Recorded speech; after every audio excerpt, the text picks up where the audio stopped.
Este, este, esta, este trabajo que nosotros pensamos y arrancamos desde la teoría, muchos lo piensan que no tiene sentido arrancar desde este lugar. Yo creo que es muy importante, quizás me equivoque, ¿no? Pero siempre la teoría del color para nosotros es fundante. Primero porque después empieza a plantearse toda una dinámica de trabajo que se ve involucrado desde el desarrollo propiamente dicho, ¿no? Del color a lo largo de diferentes plataformas y con diferentes modelos, y nosotros tenemos siempre, el color en nuestra producción siempre es un punto crítico, ¿sí? Para entenderlo de alguna manera, siempre la reproducción del color ha sido, digamos, un elemento eh, complejo, ¿no? Para nuestro desarrollo. Entonces, siempre arrancamos con la teoría de Maxwell, que es una de las teorías que hemos elegido a lo largo del tiempo. Esto no lo digo yo, sino ya lo dicen los docentes que me precedieron, eh, inclusive, bueno, Carlos, eh, que todavía está con nosotros, y los que estuvieron antes, aunque quizás no lo conocen, Roberto Tito Max, fue uno de los primeros docentes en esta cátedra, que bueno, él era docente de la UBA, y una personalidad muy importante en el desarrollo de las cuestiones tecnológicas a nivel país. Bien, lo primero que hay que entender es que el color como sustancia en la realidad no existe, ¿sí? Es un estímulo psicoóptico, ¿no? Y nosotros nos vamos a basar en el rango visible. Esta porción de la luz que está delimitada por lo que ve el ojo humano, ¿no? Y aquí entra una gama de colores determinada.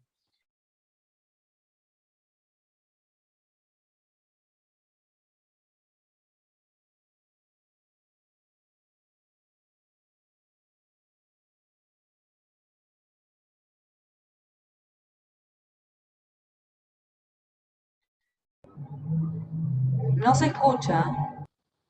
Se me cortó todo. ¿Me escuchan ahora?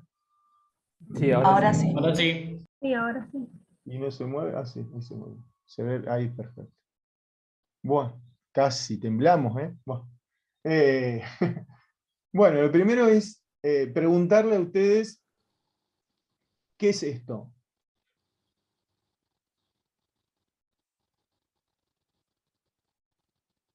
Obviamente van a decir el triángulo de Maxwell, yo les voy a decir, sí, pero ¿qué es?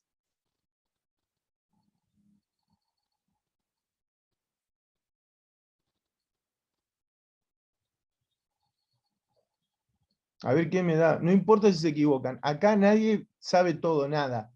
Yo tampoco lo sé. Así que quiero que me ayuden. A ver, ¿qué es esto que estamos viendo? Aparte del triángulo de Maxwell, ¿qué es? Un modelo, puede ser.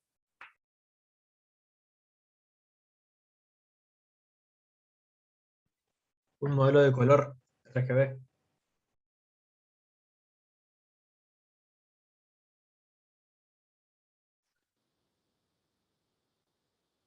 Modelo de color. Bueno, ¿qué sería modelo? ¿No? Está bueno el término. ¿Qué sería un modelo?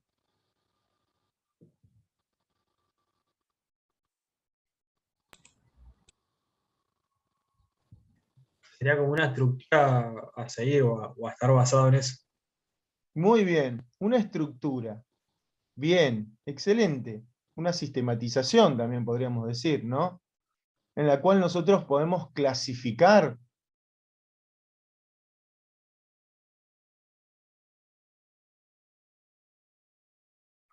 Profe, no sé si me pasa a mí nomás, pero creo que como que se te corta el audio cada tanto. Sí, se corta. Sí, a todo. ¿Cómo? Como que se te corta, o sea, como que estás hablando y de la nada se corta, por más que tengas el micrófono prendido y demás. ¿Se corta? Bueno, vuelvo a repetirla. Sí, dice, tu conexión es inestable, me dice. Eh, a ver, ¿cómo lo podemos? Si decimos que es una clasificación, si es un sistema, ¿sí? ¿Cómo lo podemos? ¿Me escuchan? Sí, hasta ahora sí sí. se Sí, sí, se sí. escucha. Bueno, ¿saben qué voy a hacer? Voy a hacer un retorno. Así puedo saber si me escuchan o no.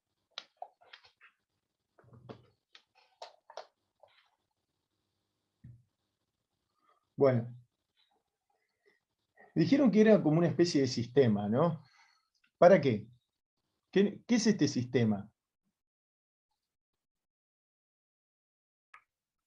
Para interpretar cómo funciona el color Ujú. ¿En dónde? en la vista, supongo. Muy bien, en la realidad. Para Claro. que no sé quién es el que habla. Voy a poner acá la mirada del hablante. Excelente. Sí. Yo les puedo decir que todo lo que dijeron está bien. Es una sistematización, es un modelo, es una forma de clasificar el color. ¿Para qué? Para poder pensar cómo funciona el color en la realidad. Esto quiere decir la luz con los objetos, ¿no? Y también lo que podemos pensar es que son dos sistemas para poder pensar la realidad para luego poder producir a través del color, ¿no? Entonces, ¿para qué nosotros trabajamos con las teorías físico-matemáticas? Primero, para entender cómo funcionan los diferentes sistemas de color dentro de la práctica. Entonces, lo primero que hay que ver es cómo incide la luz, cómo son esta incidencia de los colores y cómo se forma este sistema. El triángulo sería como una representación de esta forma de entender la luz a través de los colores. Entonces, ¿cómo podemos pensar acá las dos síntesis? ¿No? ¿Se acuerdan? Síntesis aditiva y síntesis sustractiva. Sí,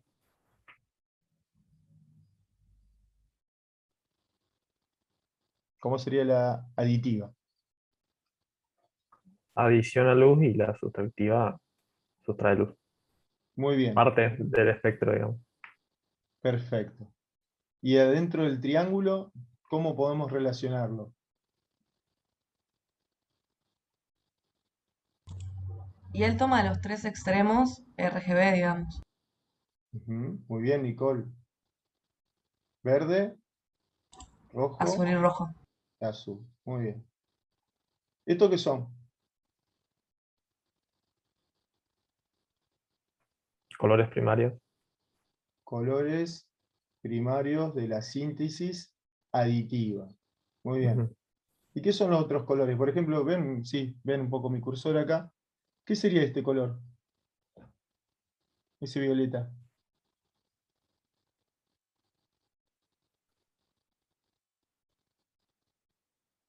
Y es cuando cuando tenés un poco de azul y mucho de rojo. Bien, sí, exactamente. Porque si empezamos a entender que esta es la variable del azul y esta es la variable del rojo, tendríamos un gran porcentaje de rojo y un poco porcentaje de azul, ¿no? Claro, sí. Exacto. Y aquí sería lo... En vez de rojo sería verde. Tenés mucho de verde y un poco de azul, en teoría, creo. El verde va por acá. Esto es todo azul, ¿no? Ah, Acá tendrías más azul, ¿no? Y obviamente poco verde. claro. Entonces, cuando vamos llegando hasta aquí, se va transformando más en verde, y cuando vamos para este lado, el verde se transforma en rojo.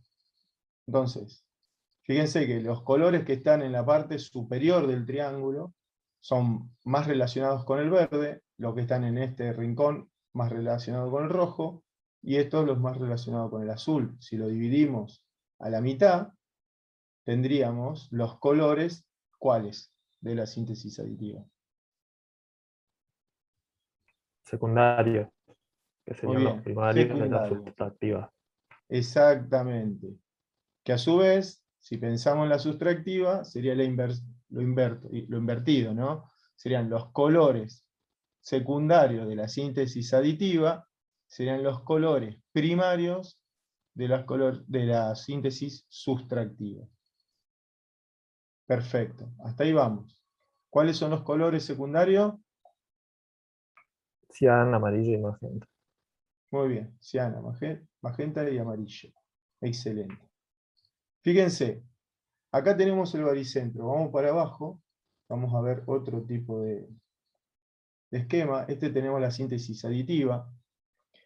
Esto que decían ustedes recién, ¿no? Verde, rojo, azul, colores primarios. Colores secundarios, cian, magenta y amarillo. ¿Está?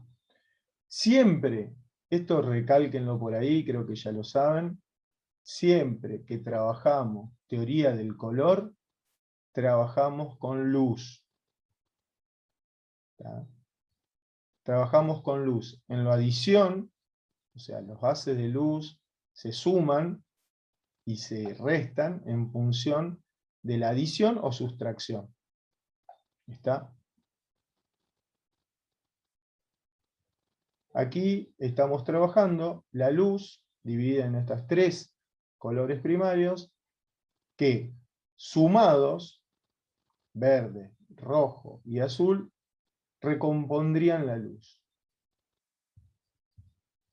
Esto parece medio primaria, pero es así. Cuando hablamos de la sustractiva, sabemos que la sumatoria de estos tres darían la ausencia de sensación luminosa, o sea, la oscuridad. Todavía acá no tenemos nada que tenga que ver con pintura o pigmento.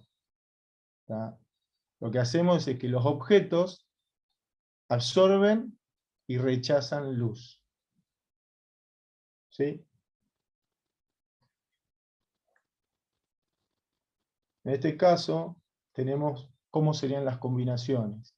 Cómo se generan a través de dos colores primarios, uno secundario. Y a su vez, cómo inciden en los objetos.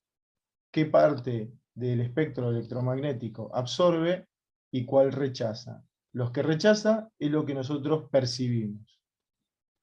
¿Está? Si en este caso tenemos la componente azul y rojo da igual el magenta rechaza esos dos componentes y absorbe el tercero. En este caso sería el verde.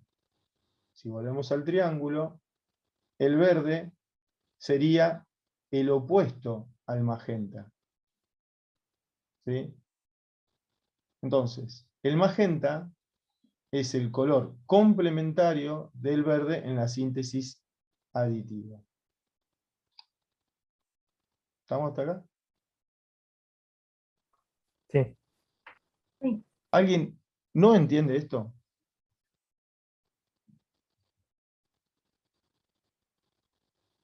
Bien, perfecto. Eso lo tomo como un sí. ¿Para qué voy a poner el chat por acá? Se entiende, se entiende. A mí me confunden las barras que están debajo. Ah, esto que está acá. Claro, acá vos tenés cada uno de los colores que se va conformando, ¿no? Tenés amarillo, que es la relación entre el verde y el rojo. Entonces verde y rojo es igual a amarillo. Acá tenemos, esto no se comprometa con lo mismo. Acá tenemos azul, magenta y cian. El azul, el cian y el magenta sería la resultante de estos dos colores. Básicamente es una extracción de los colores primarios y secundarios. Aquí es más entendible, verde, rojo más azul da la luz, y aquí los colores primarios de la síntesis sustractiva sumados darían la ausencia de sensación luminosa. ¿Está?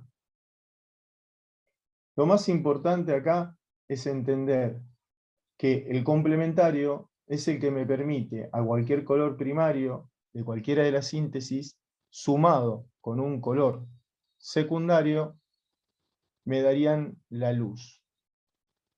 En este caso, si yo sumo el verde más el magenta, recompongo la luz. ¿Por qué? Porque el magenta es el resultado de los otros dos componentes. ¿Estamos?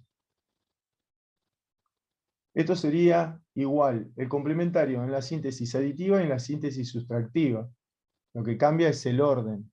Pero en realidad, acá el complementario sigue siendo el azul del amarillo, ¿no? El magenta del verde. Bien. Estas son las dos síntesis que siempre nosotros las vemos para poder entender cómo se compone la luz y cuáles son las dos formas de construcción, digamos, del color. ¿Para qué?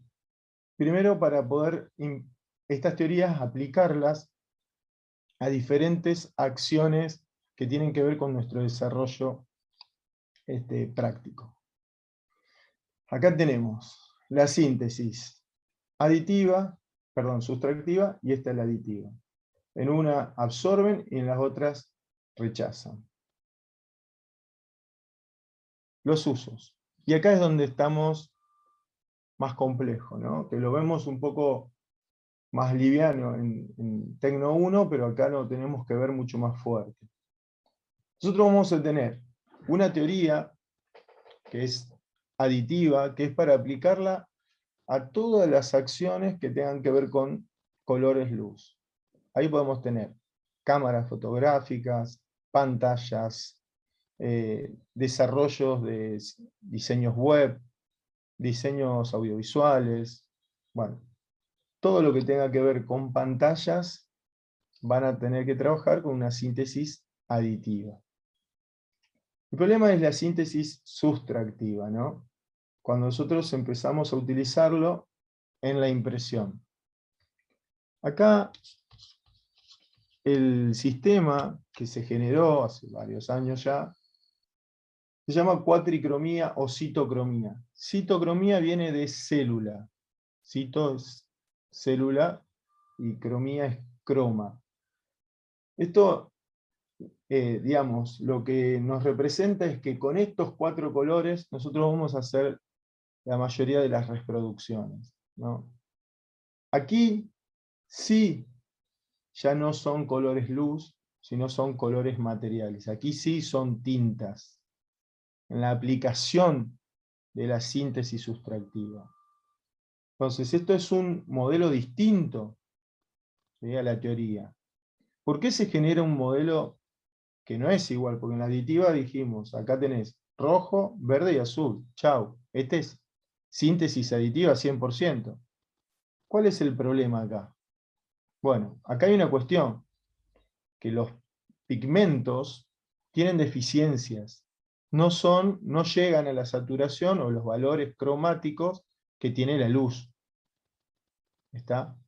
Siempre los pigmentos, por su propia configuración material, no van a llegar nunca a los valores de la luminosidad.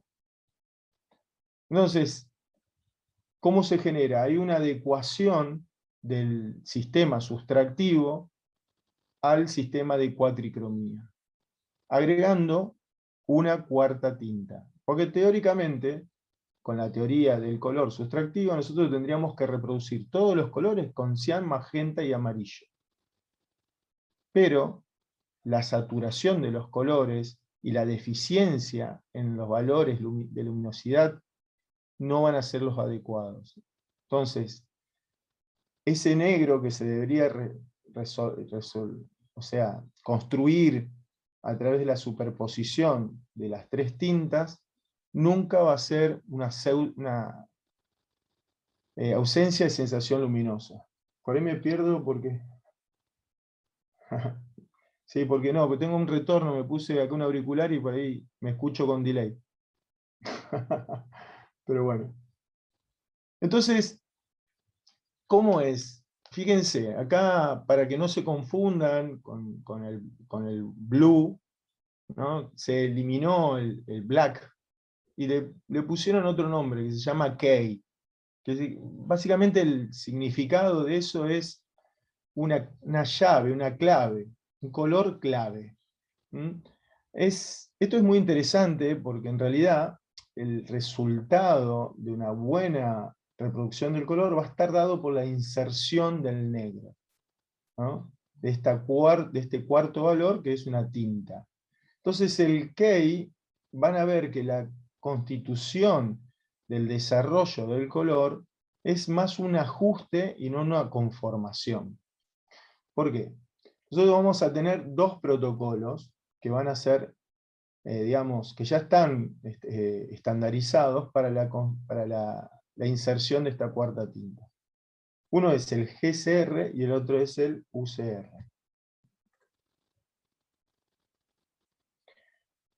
GCR, ya sabíamos, eliminación del color subyacente, undercolor removal. Estos dos protocolos, y el GCR, la sustitución del componente gris, Gray Component Replacement, digamos, son dos protocolos que se construyeron en función de una problemática específica que tiene la reproducción, que es la ganancia de punto. ¿Qué es la ganancia de punto? Un poco ya lo vimos en Tecno 1, pero vamos a explicarlo un poquito más.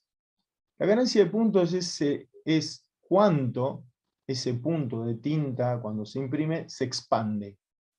Hay como dos formas. Uno tiene que ver por la absorción del soporte, ¿sí? Y la capilaridad del mismo. Y el otro fenómeno es, digamos, la altura de la película de tinta, ¿sí? Que arroja una suerte de sombra proyectada, haciendo alusión a geometría descriptiva, pero digamos, arroja esa película una sombra, un aura de sombra de color que afecta también a la luminosidad del color. Pero a ciencia cierta, el condicionante más importante es el tipo de soporte. Acá vamos a trabajar en la impresión generalmente sobre soportes celulósicos. ¿Qué quiere decir? Papeles, cartulinas y cartones. ¿Cómo es esta estandarización? Obviamente la estandarización está dada por lo que nosotros después vamos a utilizar en la construcción del perfil de color. Y esta estandarización la plantea Adobe y el desarrollo de la impresión, ¿sí? Entonces, acá tenemos dos protocolos que se van a diferenciar de acuerdo al tipo de soporte que se van a realizar. ¿Y por qué? Porque los soportes, tenemos soportes más porosos y soportes menos porosos. Los menos porosos nosotros los llamamos encapados o papel ilustración, que son los papeles que tienen un tratamiento superficial, ¿no? Ya está plastificado, que se sellan los poros. Entonces, ¿qué pasa si un papel está plastificado? Si yo le tiro una gota de tinta, ¿qué pasaría con ese soporte?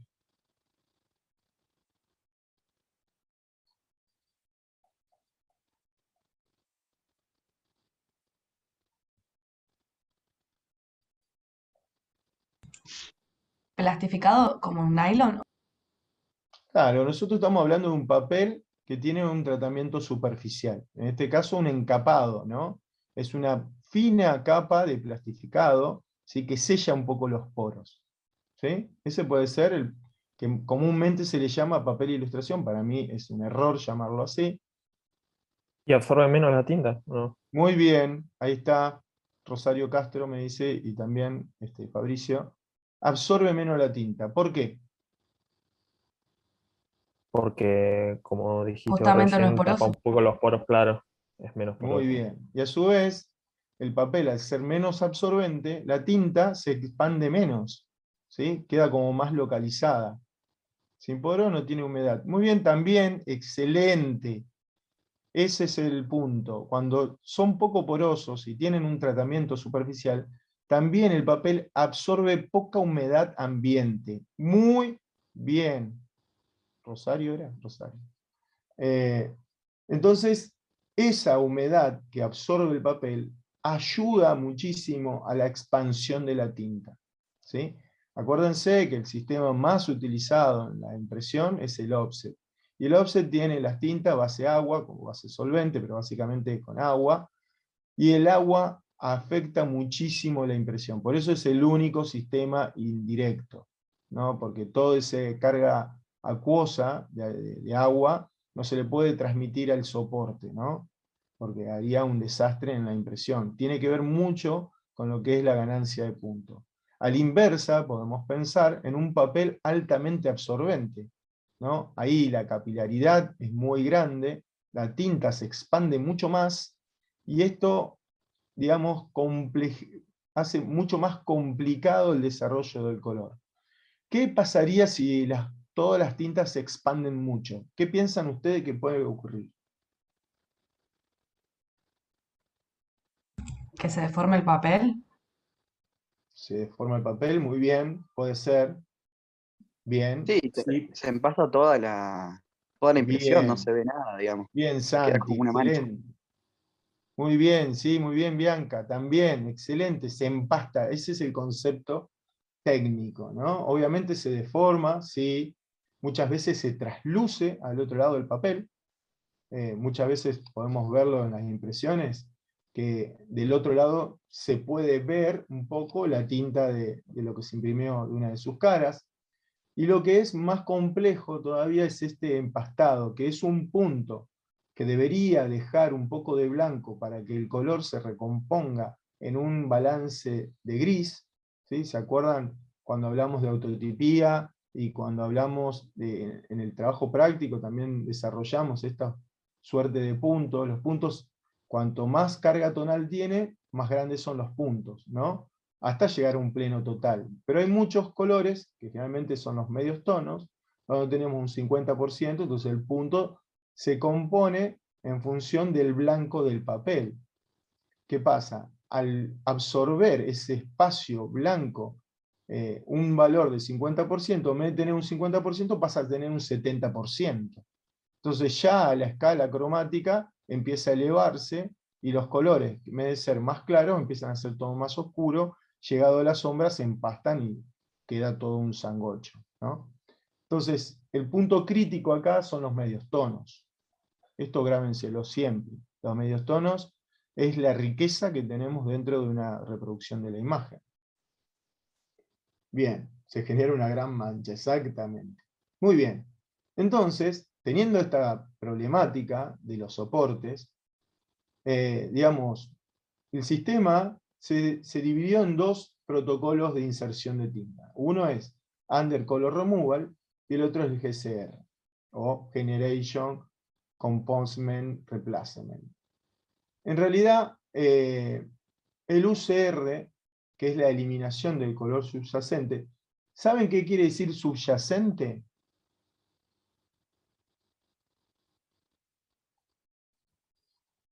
Que subyace, que está debajo. Muy bien, que está debajo. Excelente. Gracias, Nicole. Eso quiere decir que el color que va a ir debajo del negro se va a eliminar.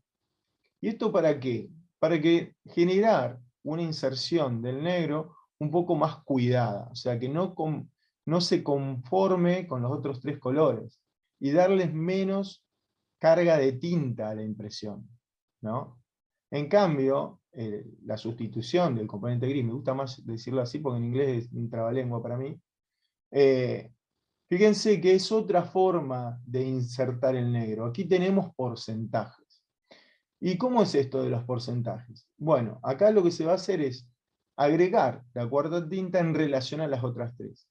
En el sistema UCR lo que hace es agregar tinta y eliminar porcentaje de las otras, ¿sí? En función de la tinta que se agrega.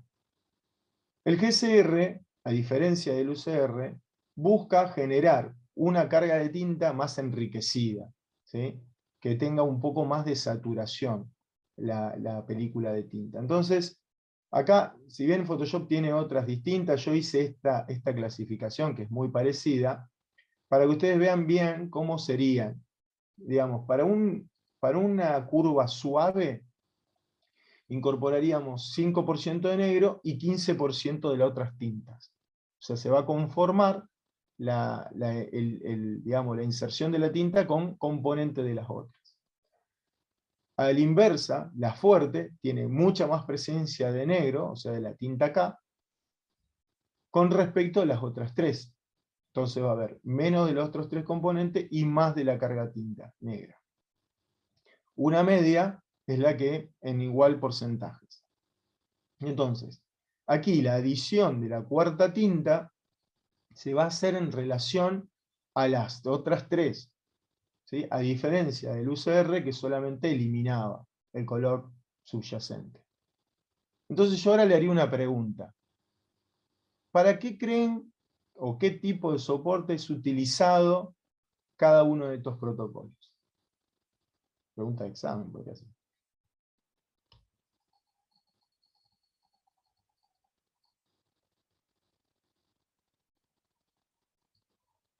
Y UCR ¿cómo es?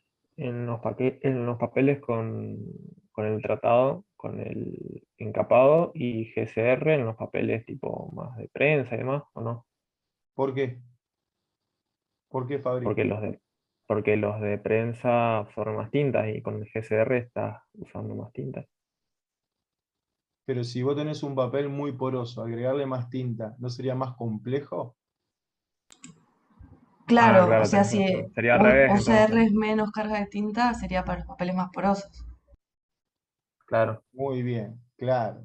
Muy bien. Primero, gracias Fabricio, te arriesgaste, no hay problema. Para esto estamos. Nadie tiene la sabiduría. Y es eso. El GCR, al tener más carga de tinta, si tuviéramos un soporte altamente poroso, sería muy complejo de manejarlo, ¿no? En cambio, un perfil como el UCR, que no es Unión Cívica Radical, podríamos trabajar en un papel mucho más poroso, ¿sí? ¿Cuál sería el papel más poroso que ustedes conocen? Papel higiénico. Muy bien, papel higiénico.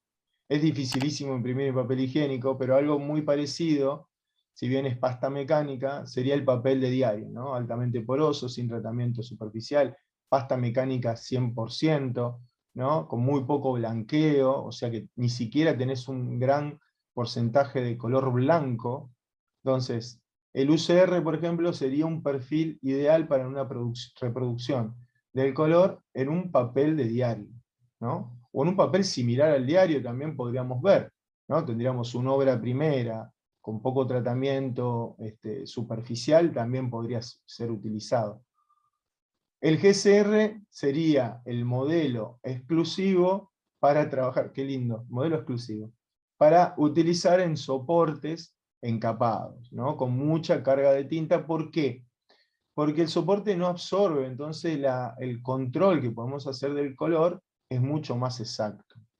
A su vez, van a ver que el grado de blanco que tiene el soporte es importantísimo en la generación del color. ¿Por qué?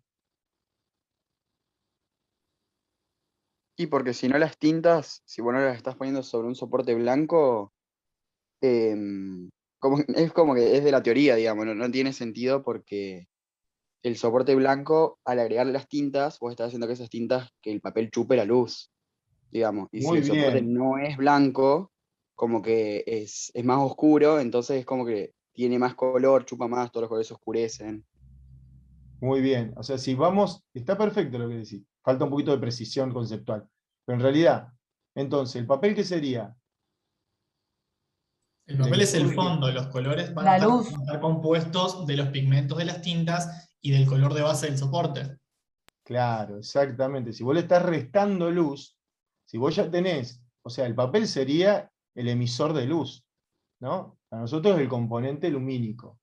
Si nosotros estamos restando, como dijo Enrique, excelente, si nosotros ya restamos sobre una fuente luminosa que ya no es muy fuerte, ¿sí? Vamos a decirlo un poquito más apagada, en un papel que no es tan blanco, ya los colores o la saturación o el rango colorimétrico que podemos llegar no sería el adecuado. ¿Está? Mucho más si ya sabemos que el espacio de color del RGB al CMYK se achican. Y acá ya estoy dando una puntita para la clase que viene, ¿no? vamos a saber que si bien la luz no se reproduce perfectamente en el sistema CMYK, ya sabemos que el espacio colorimétrico que vamos a utilizar es mucho más reducido que el RGB. Y eso lo sabemos, lo vemos en las imágenes, cuando la pasamos de un RGB a un CMYK, ven que se apagan los colores. Eso quiere decir que el modelo es mucho más reducido, ¿sí? Tiene menos capacidad. Entonces, si a su vez el emisor de luz, en este caso el papel, tiene un grado de blanco defectuoso o menor, ya la saturación del color y la luminosidad que podemos lograr va a estar limitada. ¿Está? Perfecto, pero buenísimo todas las intervenciones. Creo que es excelente, van entendiendo mucho. Bueno, esto es lo que aparece en Photoshop. Yo lo que voy a hacer, voy a utilizar el software para explicarlo y creo que va a ser mucho más didáctico. Entonces voy a dejar de compartir esto y voy a poner a compartir, digamos, el software. Entonces, acá yo puse una imagen cualquiera. La idea es un poco empezar a entender cómo es esto del color, cómo es esto de la saturación. Le voy a dar un poco más de luz, como para que se vea mucho la saturación del color. Y acá nosotros vamos a tener un condicionante, ¿no? Que es esto de pasar de un modelo RGB a otro más chico, que es el CMYK. Eso ya, para que ustedes vayan entendiéndolo, son diferentes modelos de color. ¿Por qué? Porque son diferentes tecnologías de reproducción también del color. Entonces, lo más importante aquí es entender cómo incide nuestro desarrollo. Entonces, lo primero que hay que entender en la reproducción del color, que los materiales que vamos a utilizar son importantísimos, ¿no? Por eso planteaba esto del grado de blanco, etcétera, etcétera. Bien, siempre nosotros, para generar un perfil de color, tenemos que venir a Color Settings, que viene en Edición, o seteo del color, no sé cómo se llama básicamente en castellano, pero bueno, acá nosotros tenemos cómo empezamos a generar la gestión del color. Y esto me estoy anticipando un poco la clase, pero en esencia, para que lo que vamos a entender hoy va a ser muy importante. Yo lo que voy a hacer es generar, digamos, o modificar y personalizar el espacio de reproducción de CMYK, ¿sí? Que quiere decir el perfil de impresión. Entonces yo voy ahí a Custom, y fíjense, lo primero que te aparece cuando está en la norma, cuando el software queda recién instalado, es SWAP. SWAP es la norma estadounidense. Yo lo dejé a propósito así para que ustedes vean cómo generalmente aparece. Esta norma no es la que nosotros utilizamos. Acá vamos a definir el tema de la tinta, y va a estar en relación al soporte. Nosotros trabajamos con normas IRAM, por lo cual las normas IRAM se basan en normas europeas DIN. Para Photoshop, lo más acercado a lo que sería nuestra norma sería esta clasificación de Eurostándar, ¿sí? Entonces, siempre que hagamos color, nosotros tenemos que trabajar con las tintas que se utilizan en el país y los papeles que se utilizan en el país, que pueden ser muy distintas a las que se utilicen en Estados Unidos, como el SWAP. Y fíjense, acá Eurostándar me aparece en 3 puntos, ¿no? Todos aparecen en 3 puntos. Pero, fíjense, ¿qué es esto que está acá al lado del Eurostándar? ¿Lo pueden leer? Encapado sería. Muy bien, excelente. Acá lo que me va a dar es la técnica, ¿no?, del color, ¿sí?, la técnica de la tinta, más la relación con el soporte. ¿Por qué? Porque esto que está acá abajo, dot gain, tiene que ver con la ganancia de punto. ¿Tá? La ganancia de punto es esto que yo les decía recién, que es cuánto el punto se ensancha. ¿Qué hace el software? Bueno, pone un valor, este es por default, ¿sí?, pone un valor que teóricamente es un porcentaje de achicamiento del punto. ¿Qué quiere decir? Si yo achico un poco el punto, cuando aparezca la ganancia de punto, ese punto se va a ver exactamente como lo que yo quiero reproducir. Acá el programa está pensando o intuye que la ganancia de punto en un papel encapado es de 9% de ganancia. Entonces lo que voy a hacer es reducirlo a 9%. ¿Se entiende? Fíjense, voy a cambiar, voy a poner newsprint. Newsprint es papel prensa, ¿no? Altamente poroso. Fíjense cuánto cambia la ganancia de puntos. 30%. Esto quiere decir que hay que reducir un 30% porque se expande entre el 30%. Fíjense que es como el triple. Y si pensamos en el intermedio, es el down coated, fíjense que tenemos un 15. O sea que hace como una escala, ¿no? 10, 15, 30. Le puso un 9 como para ser más, no sé, más distinto, digamos, pero podría haber sido 10. En realidad, siempre en estas cuestiones van a ver que hay una clasificación que no es tan precisa. Pero si nosotros estuviéramos en peores condiciones, sería peor aún. Si nosotros trabajaríamos, por ejemplo, para un trabajo de diario en coated, y vamos a tener una ganancia de punto alta. Entonces, el porcentaje de achicamiento que le estoy dando es inferior al que necesitaría. Y así sucesivamente. Si encima estoy utilizando una norma que no es la mía, entonces, ¿qué grado de control estoy teniendo sobre la impresión y los colores en la impresión? Poco.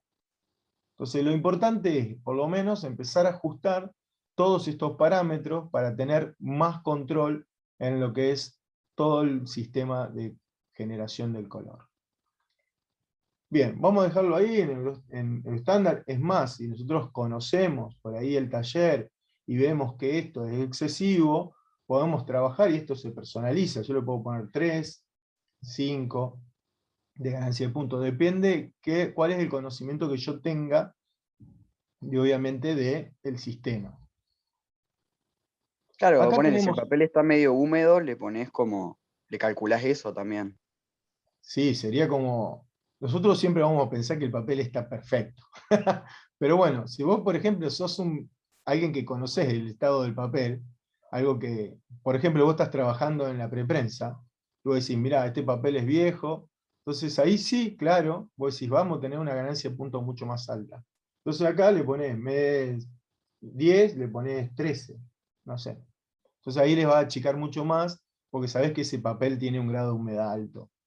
Generalmente no ocurre, eso nosotros no sabemos, pero puede ser que nosotros conozcamos cómo trabaja el taller. Entonces en eso podemos personalizarlo. ¿Mm? Pero muy buena tu intervención, Santi, en el sentido de que te estás dando cuenta de cómo manipular un poco el concepto.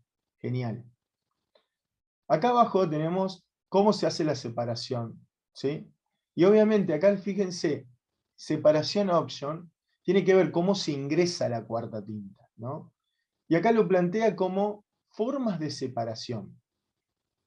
En realidad es cómo se constituye o cómo se inserta la tinta dentro de la reproducción. Entonces acá tenemos el GCR, ¿no? La eliminación del componente gris, y el UCR, Undercolor Removal. ¿Tá? Fíjense, si yo toco una y otra, aquí esto que estamos viendo acá cambia, ¿no? Esto sería la curva que se genera en función de la tinta y las otras tintas del proceso, ¿sí? Acá tenemos la del cian, la del magenta y la del amarillo. Y acá tenemos la del negro. Fíjense que siempre la tinta, por eso se llama K, porque siempre va en relación a las otras tres. Fíjense que tiene otra configuración la curva. Miren la de UCR. Fíjense cómo el color está mucho más arriba, la del negro está más aplanada, y cuando sube directamente las otras se aplanan, ¿no? Es como esto de eliminar el componente subyacente, o sea, generar la adición del negro en relación a la sustitución de las otras. Bien, si estamos en Coated, vamos a utilizar un GCR, o sea, estamos trabajando, por ejemplo, para una tapa de revista con papel, una cartulina de 175 gramos, obviamente encapada, brillo, con un grado alto de blanco. Perfecto. Utilizamos el GCR, acá vamos a utilizar la Coated y vamos a dejarlo aquí como me lo tira el programa. Entonces tenemos acá GCR y acá tenemos diferentes curvas, ¿sí? Podemos poner la Light, que era lo que yo le decía, la suave, Medium, Heavy. Tenemos dos más, una que es nula, que es prácticamente cero, fíjense que la negra desaparece, o la Maximum, que sería solamente la negra. O sea que directamente las otras tintas la saca. La composición, generalmente trabajamos sobre estos tres protocolos. La Heavy tiene mucho más porcentaje de tinta negra de las otras. Fíjense cómo se aplana la curva aquí. Entonces los otros tres colores se dan en menor porcentaje que el del negro. En este caso nosotros decíamos que era un 5%, por ejemplo, de otras tintas y un 15% del negro, ¿no? Entonces se comporta así la curva. Si hacemos un medium, fíjense que acá está como más repartida. Es como prácticamente el mismo porcentaje de negro que de las otras tintas. Y si pasamos a la light, vamos a tener más color de las otras tres tintas que del negro. Fíjense que esta se parece mucho a la de UCR. ¿Está? Fíjense, que es esto de utilizar la menos carga, ¿sí?, de negro específicamente. Y estos son valores, límites, que se le da a la carga de tinta, ¿sí? En realidad estos valores son muy complejos de manipular, es más, se puede hasta generar una curva específica de generación de la tinta. Esto, yo lo digo, esto solamente vi a una sola persona manejar esto, que era ¿cómo se llama? Un operario técnico de Xerox, ¿no? Y otro de Heidelberg, que ha venido a trabajar sobre una máquina de offset. Esto es realmente muy complejo. En este caso, nosotros no nos deberíamos meter, porque si toqueteamos acá podemos tener resultados muy complejos. Entonces, lo más interesante es siempre manejarnos con los valores que te tiran por default el programa, que seguramente van a estar mejor que nosotros que no sabemos nada. Pero lo más interesante es poder aplicar estos protocolos de acuerdo al tipo de producción que nosotros queremos hacer. ¿Está? Si yo utilizara Newspring, en este caso, puedo utilizar el UCR y generar una buena combinación para hacer control de color dentro de una impresión que puede ser un papel muy rústico o muy absorbente. Ojo, que no necesariamente tiene que ser Newsprint, puede ser otro tipo de papel. Podemos, por ejemplo, imprimir sobre papel, los que son realmente reciclados, no estos que son pseudo reciclados, que para ahí vienen impresos con pintitas que parecen reciclados. Sino papeles reciclados, son altamente porosos, hechos a mano, digamos, también pueden ser esto, ¿no? Quizás hasta más porcentaje. Bien, esto es cómo se genera la cuarta tinta. ¿Está?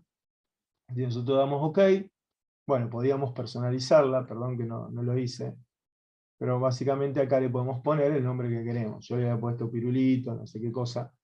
Entonces le ponen el nombre ahí, y acá aparentemente, acá empieza a aparecer, ¿estaba acá? Sí.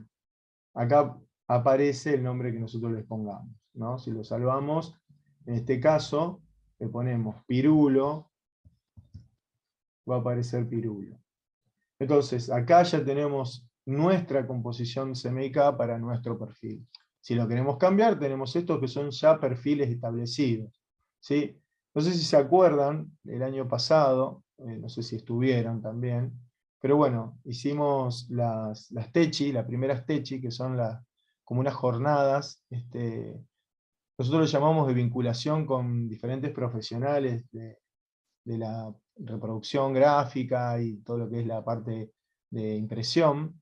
Y uno de los invitados, que era Latin Gráfica, que es una empresa de Buenos Aires, trabajaban con estos sistemas que son los FOGRA. Los FOGRA son curvas de color ya estandarizadas que sirven para tener la ISO 9000, ¿no?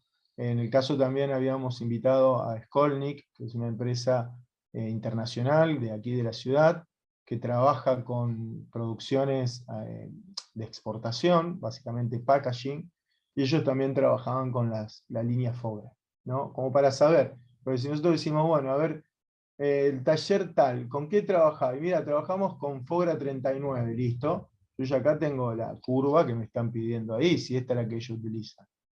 Entonces acá podemos personalizar, pero directamente sabemos con qué estamos trabajando, ¿no? Bien. Supongamos que le pongo acá, voy a poner ¿cuándo está? No, me quedó el pirulo. ¿Se eliminó? No lo salvé. Vamos a poner el pirulo. Si ya me tomó la swap, nada que ver. Bien. Ok. Ahí estamos. Entonces ahora, teóricamente, si yo hice primero mi corrección de color, ahora sí puedo hacer el cambio de RGB a CMYK, ¿no? Acá fíjense, lo primero que me aparece, dice, ojo, vas a convertir y el perfil que estás utilizando se llama pirulo. ¿Es ok esto? Sí, sí, ok. Bueno, ahí cambió. ¿Vieron cómo pegó? Esto que le decíamos, fíjense, así era el color RGB, así el color CMYK. Fíjense que los colores más saturados, por ejemplo los azules y los verdes, no sé cómo lo están viendo ustedes, porque yo tengo dos pantallas y las dos veo distinto, pero básicamente lo que estoy viendo acá como color muy saturado, ¿sí? Que es de color verde, lo pierdo, ¿no? Fíjense cómo trabaja.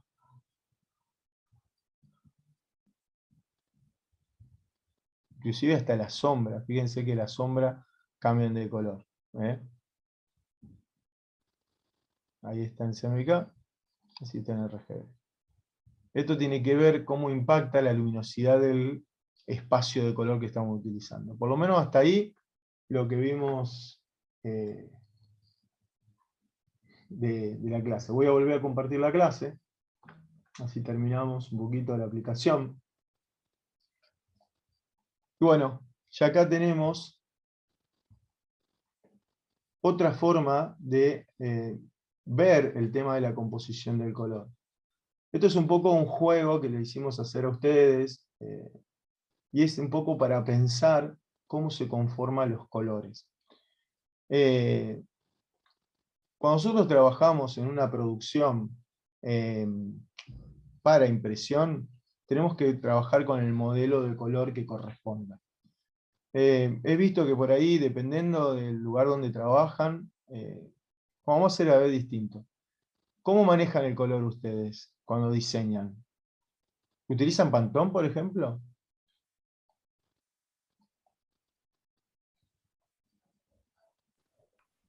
No. Yo la Para lo verdad que que es, no, pero sí he visto gente que trabaja con Pantone y es re práctico. Es práctico. claro, para lo que es diseño de logos y demás, sí he trabajado con algún que otro montón, pero Bien, hasta ahí nomás, tipo lo básico. básico. Bien, ¿qué modelo, qué paleta utilizan para trabajar generalmente?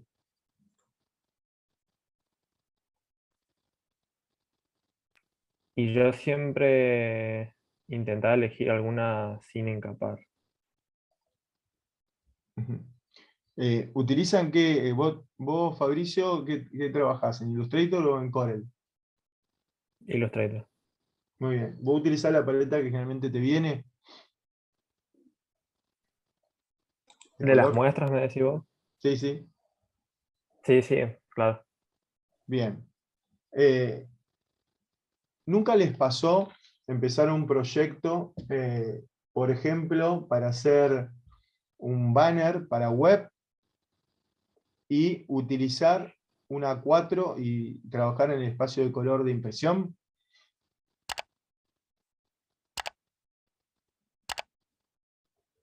No. Ah, bueno. ¿A los otros? No, Generalmente no Yo trabajan no con no. color. terminé. Sí. No sé. ¿Puedes explicar de vuelta, profe? No estoy preguntando nomás, no estoy explicando nada. Estoy preguntando más o menos cómo trabajan. Si alguna vez, por ejemplo, han tenido que hacer algún trabajo para web, por ejemplo, y trabajaron en un entorno, por ejemplo, de prensa. ¿Les ha pasado eso? Yo lo que Ah, hago yo por es ahí lo que hago. primero. ¿Cómo? No, que hable ahí, no, no veo el Dale, nombre, sí. pero. Hablen No, todos, lo que dale. hacía era preparar, digamos, la mesa de trabajo, sí, dependiendo si voy a trabajar en algo que va a ser digital o va a ser impreso. Y Ajá, después Illustrator tiene una opción que dice volver a colorear, que ya ajá, cuando termino de hacer el trabajo, lo que hago es ir ajustando los colores según la cantidad de tinta que larga de impresión. Por ajá. ahí, por decirte yo, algún verde oscuro, yo me doy cuenta que tiene mucho negro, se lo bajo un poco al negro para que después no quede tan oscuro, sino lo que estoy buscando. Y así le hago como pequeños ajustes en los porcentajes. Muy bien. Bueno, acá hay dos cuestiones. Muchas veces nosotros trabajamos con algún espacio de color específico, pero no nos damos cuenta que de acuerdo al tipo de producción tenemos diferentes formas de trabajar con el color. Si nosotros hacemos web, por ejemplo, tendríamos que trabajar con una paleta mucho más abierta, ¿no? Mucho más amplia, un modelo de color distinto. En ese caso sería RGB. Pero si trabajamos en gráfica, está bueno trabajar con un espacio de color pensado para gráfica. En este caso, la composición del color está pensado para gráfica, ¿no? ¿Y por qué? Porque la clasificación del color y la conformación del mismo van a estar dados en porcentajes de tinta, ¿no? En este caso, el rojo, que es más común, conocido, que está en la paleta después de los colores de proceso, viene el rojo, sabemos que es un 100% de magenta y un 100% de amarillo, ¿sí? Y esto es interesante pensarlo, porque podemos obtener un rojo que tenga un 5% de negro y un 2% de cian. ¿Y eso qué haría? Y generalmente no sería una buena práctica de manejo del color. ¿Por qué? Porque no me diferencia en nada el color. Prácticamente es el mismo. Es más, yo imprimiría con 5%, con 3%, con 8%, y en algún determinado punto se empieza a percibir distinto. Entonces lo más interesante es pensar que cada vez que compongamos el color con alguno de otros porcentajes, en este caso estoy hablando del rojo siempre, vamos a tener información en otra película más y obviamente se va a tener que imprimir una pasada más. Eso también es más cantidad de tinta y a su vez es más complejo en el proceso de impresión para el registro, ¿no? Si esto lo ponemos una tipografía grande, quizás no pase nada. Pero si utilizamos una tipografía con los 4 componentes de color, y esa tipografía tiene un cuerpo 8, por ejemplo, muy chiquita, y a su vez una tipografía light, y bueno, vamos a tener bastante complicaciones, porque el registro va a ser complejo, ¿no?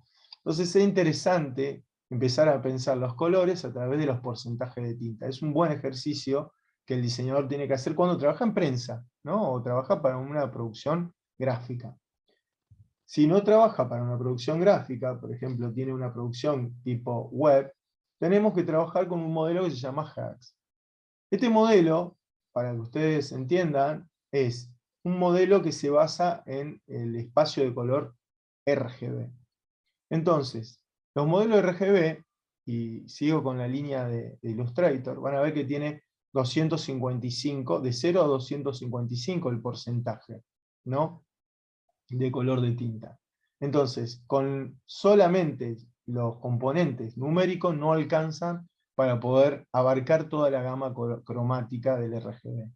Entonces utiliza un sistema alfanumérico, donde los porcentajes mayores se representan con letras, ¿no?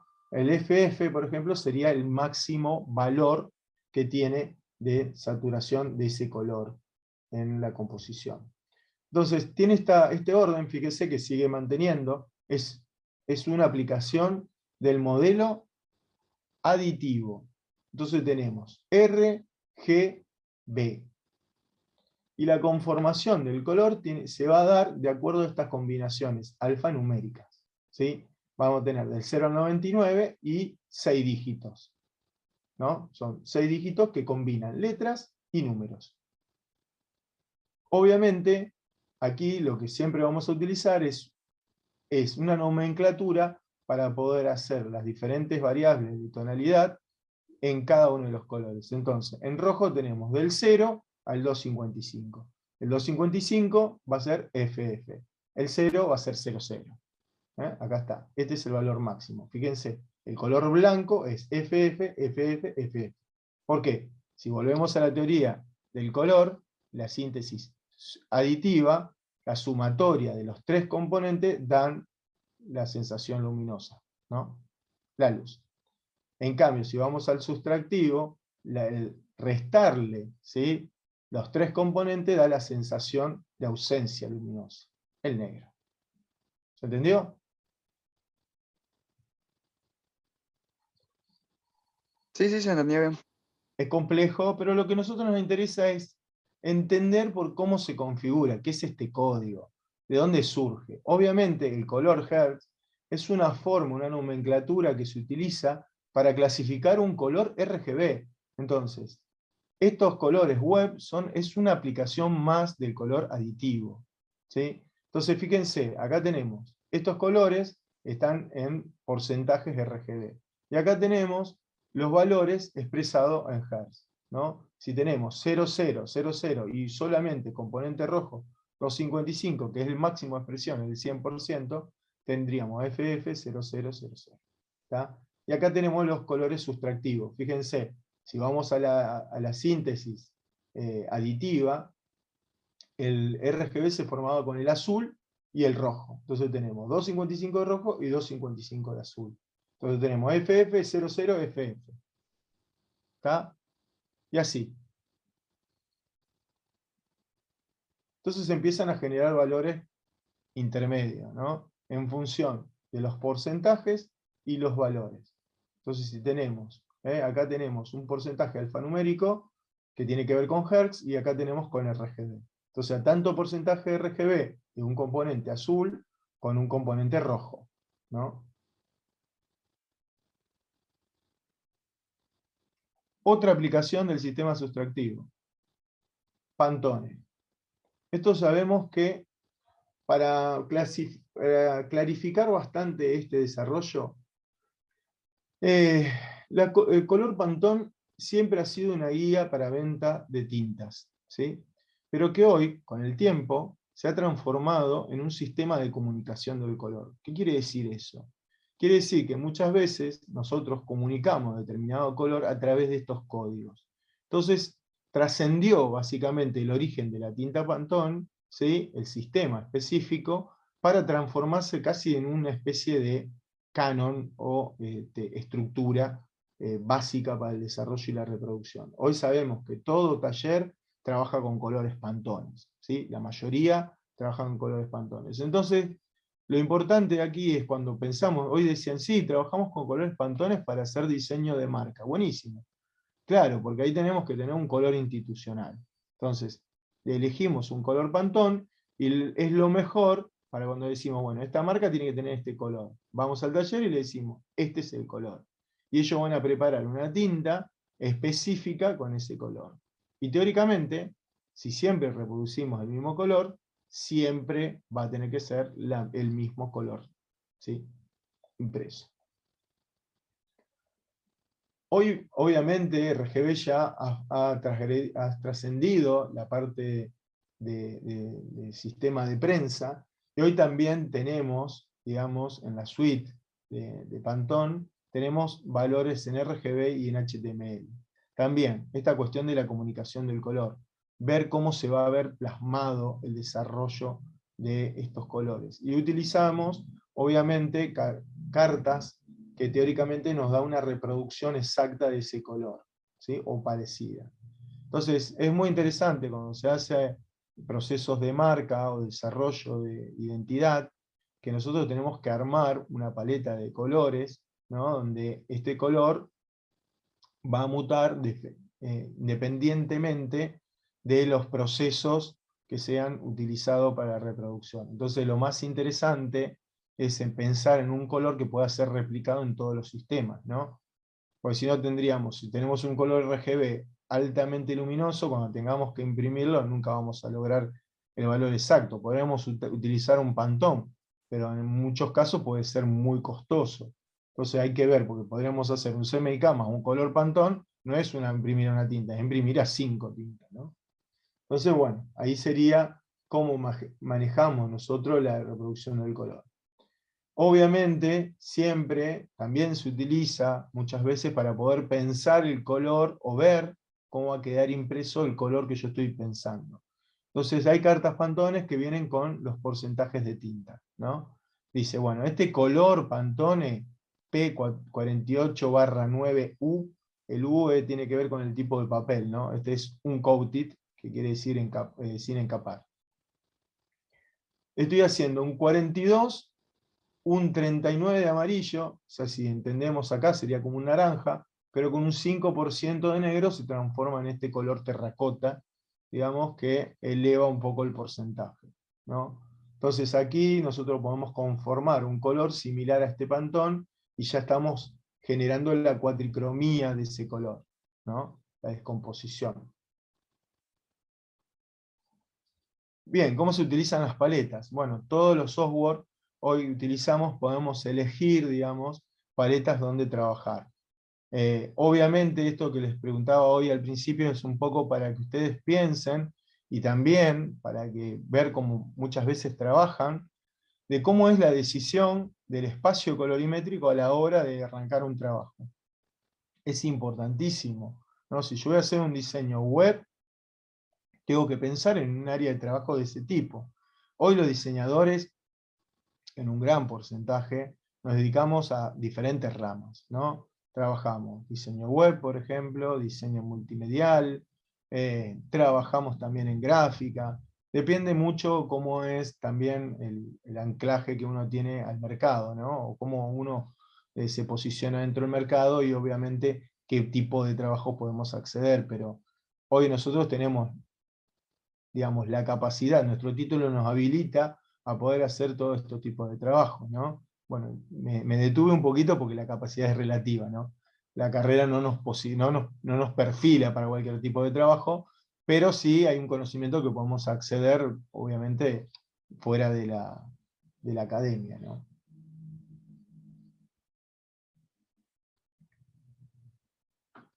Preguntas, miradas, observaciones.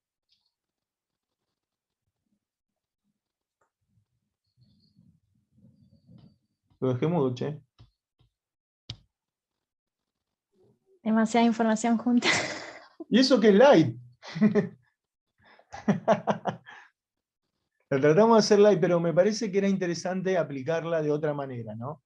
Creo que ya hay un conocimiento que ustedes ya tenían de la teoría, por eso pasamos medio rápido toda la parte de color, de la parte de las, digamos, de la síntesis, pero, digamos, nos focalizamos mucho más en cómo es esto de la reproducción, porque aquí es donde empezamos a ver la gestión propiamente dicha, ¿no?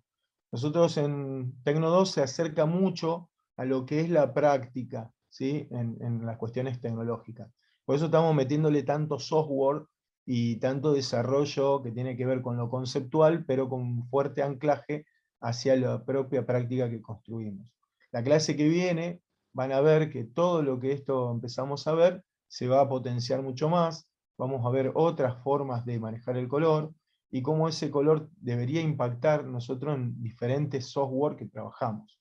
Porque hoy por hoy, no sé cómo serán los casos de ustedes, pero un diseñador estándar debería manejar mínimamente 2 o 3 o quizás más software. Entonces, es importante tener el control y el manejo del color en todas las áreas. Y no solamente en nuestro micro workflow, sino que también pensarlo mucho más extendido cuando nosotros tercerizamos dentro de la producción trabajos, por ejemplo, la impresión, ¿no?